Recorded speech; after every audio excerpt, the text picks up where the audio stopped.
On this day, in 1873, a group of armed white supremacists attacked a courthouse guarded by a predominantly black militia in the town of Colfax, Louisiana.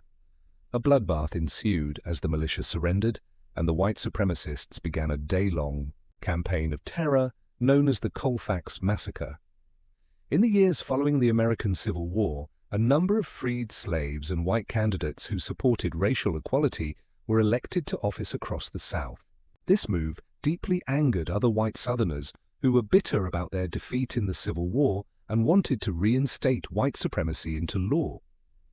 During this period, known as the Reconstruction Era, federal troops were deployed throughout the South to pacify the region and protect elections.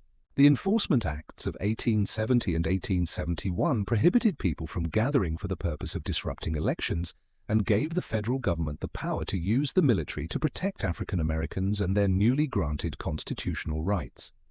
1872 Louisiana gubernatorial election ended with both sides claiming victory. Segregationists and Reconstructionists faced each other both legally and militarily, sending armed men to occupy several government buildings. In March 1873, Reconstructionists seized the Grant Parish Courthouse in Colfax. The occupation lasted for weeks until a group of nearly 300 whites marched to the courthouse on Easter Sunday, April 13th.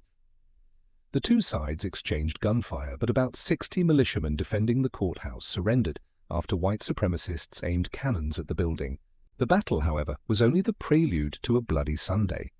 It is believed that in response to their leader being accidentally shot by a member of the group, the white supremacists began executing captured and wounded militiamen.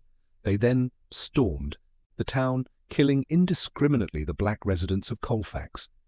By the time the Louisiana State Militia arrived on April 14th, an estimated 150 people had died. But the exact number is difficult to determine because many of the bodies had been hidden. Nearly all of the dead were African American, while only 3 were white. The state made no arrests, but federal troops arrived a few days later and arrested 97 whites in connection with the massacre. Some of these were convicted under the Execution Act but were released when the U.S. Supreme Court declared the law unconstitutional. The Colfax Massacre is considered the deadliest incident of racial violence during the Reconstruction era, though it was not the only one.